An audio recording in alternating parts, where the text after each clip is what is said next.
امتیوں کے اعمال حاضر خدمت رسالت مآب صلی اللہ علیہ وسلم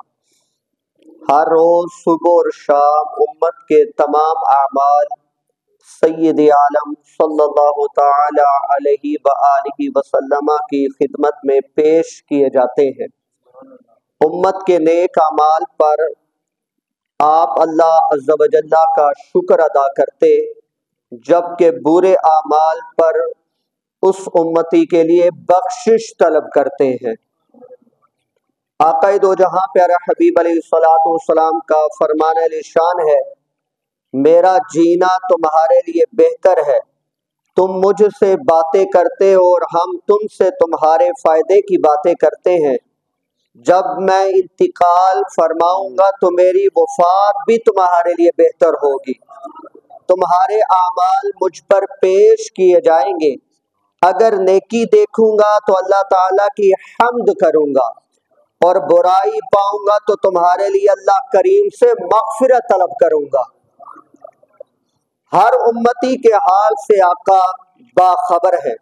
امام اہل سنت حضرت امام احمد رضا خان علیہ رحمت الرحمن فرماتے ہیں، صرف درود و سلام ہی نہیں بلکہ امت کے تمام اقوال، افعال، اعمال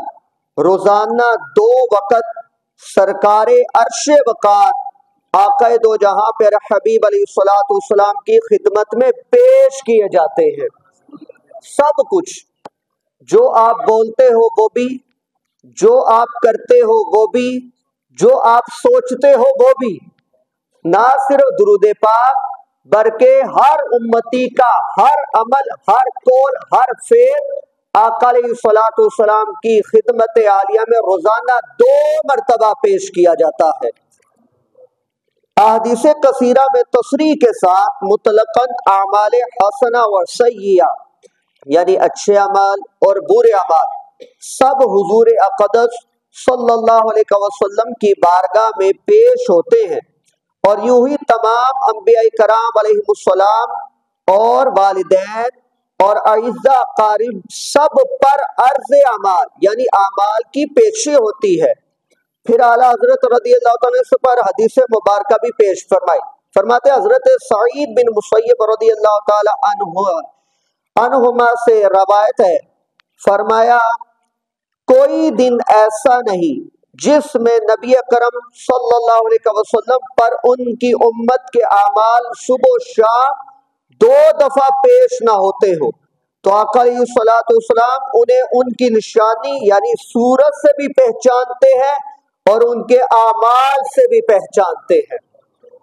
یعنی آقا علیہ الصلوۃ والسلام کو پتہ ہے کہ کس صورت کے بندے نے مجھ تک پہنچائی، اس کی صورت بھی سامنے آتی ہے، اور آقا علیہ الصلوۃ والسلام کو یہ بھی پتہ چلتا ہے کہ اس کا عمل کیا ہے، یعنی صورت کیا ہے اور اس کا عمل کیا ہے۔ روزانہ 2 مرتبہ سرکار دو جہاں کی بارگاہ میں پہنچائے جاتے ہیں۔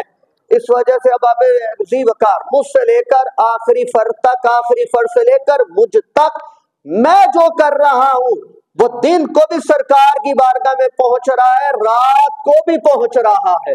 میں کیا سوچ رہا ہوں، میں کیا کر رہا ہوں، میں کیا دیکھ رہا ہوں، میں کہاں جا رہا ہوں، میں کس طرف جا رہا ہوں، یہ ساری کی ساری چیزیں سرکار مدینہ آقا علیہ الصلوۃ والسلام کی خدمت میں پیش ہو رہی ہے۔ اس پر فرمایا اے عاشق رسول یاد رکھیے، رحمت عالم صلی اللہ علیہ وسلم کی بارگاہ میں امت کے اعمال کی پیشی روزانہ صبح و شام ہونے کے علاوہ پیر، جمعرات اور جمعے کے دن بھی ہوتی ہے، جس کا تذکرہ مختلف روایات میں موجود ہے۔ امام اہل سنت رحمت اللہ تعالی علیہ فرماتے ہیں بارگاہ حضور صلی اللہ علیہ وسلم میں اعمال امت کی پیشی روزانہ ہر صبح و شام کو الگ ہوتی ہے، پھر ہر پیر اور جمعرات کو جدا، پھر ہر جمعے کو ہفتہ بھر کے اعمال کی پیشی جدا گانا آقا دو جہاں کی بارگاہ میں پیش کی جاتی ہے۔ یعنی روزانہ کی پیشی الگ، یعنی روزانہ کی حاضری صبح و شام الگ ہو رہی ہے، پیر کو الگ ہو رہی ہے، جمعرات کو الگ ہو رہی ہے، اور پھر جمعرات تک جتنے بھی اعمال انسان کرتا ہے وہ سارے کے سارے جمعۃ المبارک کو اجتماعی طور پر سرکار کی بارگاہ میں پیش کیے جاتے ہیں۔ آقا دو جہاں پہ حبیب علیہ الصلوۃ والسلام کے غلام فرمایا حضرت سرکار مدینہ علیہ الصلوۃ والسلام ناراضگی اور خوشی ہر حالت میں صرف حق بات ہی کرتے ہیں۔ حضرت سیدنا عبداللہ ابن عمر رضی اللہ تعالی عنہ کا بیان ہے،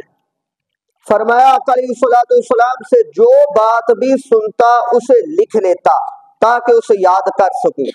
قریش نے مجھے اس سے منع کیا اور کہا کیا تم جو بات سنتے ہو لکھ لیتے ہو؟ رسول اللہ صلی اللہ علیہ وسلم انسان ہے، ناراضگی اور خوشی دونوں حالتوں میں کلام کرتے ہیں۔ یہ سن کر میں نے لکھنا چھوڑ دیا۔ پھر جب میں نے رسول اللہ صلی اللہ علیہ وسلم سے اس بات کا تذکرہ کیا تو آپ نے مبارک انگلی سے اپنے مقدس منہ کی طرف اشارہ کر کے ارشاد فرمایا اکتب فوالذی نفسی بیدہ ما یخرج منہ الا حق، مجھ سے سنی ہوئی ہر بات لکھ لو، اس ذات کی قسم جس کے قبضے قدرت میں میری جان ہے، اس یعنی میرے منہ سے صرف حق ہی نکلتا ہے۔ یا قائد و جہاں پیارا حبیب علیہ الصلوۃ والسلام کے میں نے پیچھے جو فرمان سنا ہے نا کہ آقا علیہ الصلوۃ والسلام کی بارگاہ میں 2 مرتبہ روزانہ اور پھر جمعرات اور پھر جمعے کو ہمارے اعمال پیش کیے جاتے ہیں، یہ کس کا فرمان ہے؟ سرکار مدینہ کا۔ اس پر یہ روایت لے کر آئے کہ یاد رکھیے آقا علیہ الصلوۃ والسلام کی زبان اطہر سے جو نکلتا ہے وہ حق نکلتا ہے، یعنی کیا یہ بات حق بجانب ہے کہ ہمارے ہر عمل سے سرکار مدینہ باخبر ہے، ہمارے ہر عمل سے سرکار مدینہ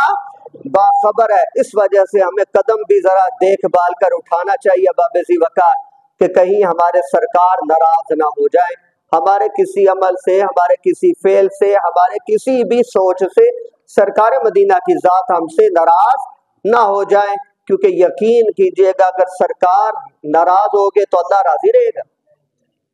بات ہی ملیا میٹ ہو جائے گی۔ ہم نے اپنے سرکار مدینہ علیہ الصلوۃ والسلام کو اپنے عمل سے، اپنے قول سے، اپنے فعل سے راضی رکھنا ہے۔ راضی تب ہی ہوں گے جب ہم اللہ تعالی کے فرامین پر عمل کریں گے۔ اللہ رب العزت کی بارگاہ بے کس پناہ میں دعا گو ہیں، یہ جو فجر کی حاضری سرکار مدینہ قید و جہاں پیارا حبیب علیہ الصلوۃ والسلام کی بارگاہ میں آج کے دن ہمارے لگنے جا رہی ہے، ہم دعا گو ہیں یا رسول اللہ ہم سب پر اپنی نظر رحمت فرمائیے، اور یا رسول اللہ ہم سب کے گناہوں کی طرف نظر رحمت کی نظر کرتے ہوئے معاف فرمائیے، اور آئندہ ہم سب کو نیکیوں پر استقامت عطا فرمائیے۔